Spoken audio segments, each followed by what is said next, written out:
What do you do when you get, what do you get when you throw together on a chilly afternoon a bunch of ex-NHL stars, a referee who's a legend of the game, and some school teachers and administrators? You get not a dazzling display of hockey, but a lot of fun, and more importantly, a heightened awareness and some money for a worthy cause. It was a showdown between some of hockey's greats and some not-so-greats. But more than 1,000 spectators packed an arena in Brampton this afternoon to see some of the NHL old boys. Hockey names like Frank Mahovlich, Paul Henderson, and clear the track, Eddie Shack. Look at this amazing hockey, eh? Some came to see the referee, Rocket Richard, and some fans were cheering for the other team, the Sullivan Saints, a team made up of administrators and teachers from the local separate school board. They were coached by former Buffalo Sabre goalie Dave Dryden and his brother Ken. Now, this hockey game was held to raise money for disadvantaged children in 28 developing countries. We're trying to make more people aware of sleeping children around the world. We're trying to have some fun in the middle of February, which all in all, I prefer the Caribbean. Back at home, Martin hopes the hockey game will get other schools interested in this charity. Over the last 9 years, his school, C.W. Sullivan in Brampton, has raised over $150,000 to purchase bed kits. The charity's founder, Murray Dryden, sees an importance in providing those bed kits for children. And we feel that if we can give a child a comfortable place to sleep for a few hours each night, it takes its mind off its hunger. And that game, for those who are counting, ended up 11-10 for the NHL Old Boys. Well, parents of teenage daughters, beware, they're here. 5 young singers from Boston with a loyal following of young fans. They're the new kids on the block, and today in Toronto, they conjured up some scenes that were reminiscent of Beatlemania.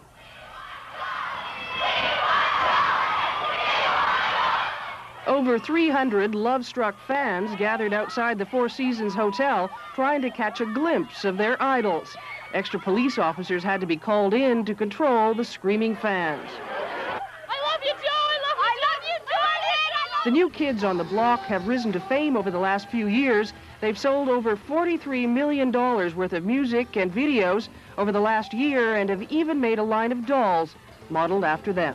She's my favorite girl. So what? I'm always thinking of. Today's excitement wasn't without incident, however. One 14-year-old girl was injured when the crowd pushed her into the group's tour bus.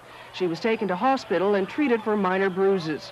The group is in town to play 2 sold-out concerts tomorrow at Maple Leaf Gardens.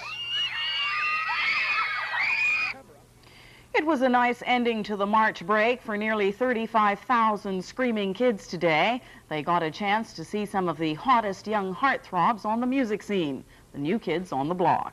The 5-member group from Boston was in Toronto to play 2 sold-out concerts at Maple Leaf Gardens. Outside the arena, extra police officers were called in to deal with the group's loyal legion of fans who snarled traffic for hours, even between shows. The excitement of the day was enough to send the hearts of many kids aflutter. They're good singers, and I like the way they dance, and they all look good. I enjoy them. I think their music is really nice, and they're really great for the kids. Even the large number of parents who attended couldn't stop their children from going crazy inside.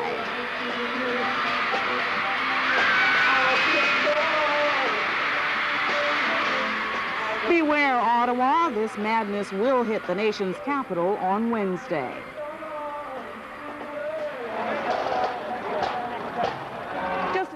Of notes from Major League Baseball, the Cleveland Indians have fired their manager, John McNamara. They have the worst record in baseball and had lost 25 of their last 30.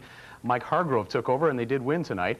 And also, Oakland's Mark McGuire is scratched from the All-Star game for Tuesday night here in Toronto. He beat out Cecil Fielder in fan balloting, but has an inner ear problem, so Cecil Fielder moves up to the starting position at first base, and they will add Rafael Palmeiro of Texas. Well, speaking of the All-Star game, it does come up Tuesday, and if you're one of the lucky ones to have tickets, have fun. If not, you can take in a bit of the festival surrounding the All-Star Game. It's called Fan Fest. It's on at the Metro Convention Center in Toronto, and it has been a big success. But the advice is, bring lots of money.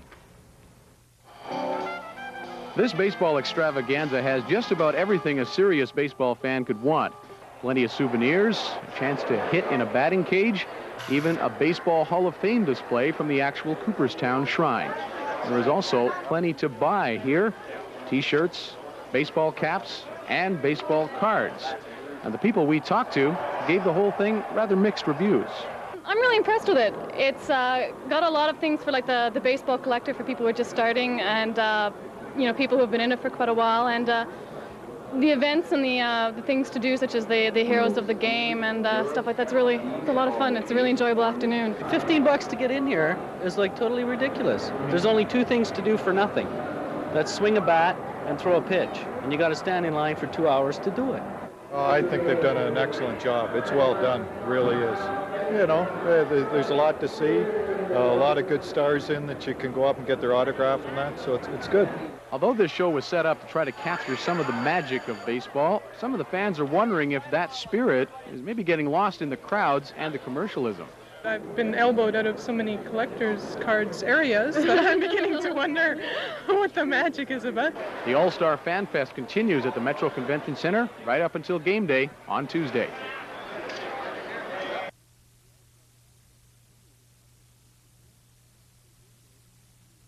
Well, a shocking baseball story out of the baseball community as the teams head to the All-Star break. Popular veteran umpire Steve Palermo has been shot and injured in a robbery incident in Dallas. It happened last night when Palermo was coming out of a restaurant, witnessed a robbery, and started chasing two men who had just robbed a woman. He was shot by the robbers, underwent surgery, and will be all right, they say. Steve Palermo was umpiring in the Blue Jays' first ever game in the snow at Exhibition Stadium in April of 1977. Well, the countdown continues to the All-Star game here in Toronto on Tuesday, and the fun and festivities surrounding the game continue as well. A Heroes of the Game contest tomorrow at the Sky Dome with names like Reggie Jackson, Brooks Robinson, Vida Blue. And today, another day of huge crowds at the Fan Fest at the Metro Convention Center. You know, amid all the commercialism and clutter down there, we did find some baseball artisans showing their skill and craft. It's all part of a display put on by the Rawlings people. They are the famous baseball and glove makers. And fans attending Fan Fest get to see gloves being hand-sewn. They also get to see baseball bats being carved and shaped, and baseballs actually being stitched up. Now, this is a delicate craft, and those practicing it are proud of it, but they realize it's not always appreciated by the fans. People really think that all the baseballs are done by a machine. They're really surprised to see that every baseball is still hand-stitched, considering that they see a baseball go out of the park every 5 or 6 pitches, so they're really amazed at that. As a matter of fact, some of this handiwork actually caught some little leaguers off guard. I thought they used machines, but they do it with hands. That really surprised me, and how they stitch it very carefully. There are 108 handmade stitches in each Major League Baseball, and it takes anywhere between 10 and 20 minutes to sew one up. That's a lot of production time, considering it only takes a few seconds for players like John Olerud to hit those baseballs out of the park. Olerud hits it hard, way back in left, and gone. Home run, John Olerud. Brendan Connor, CBC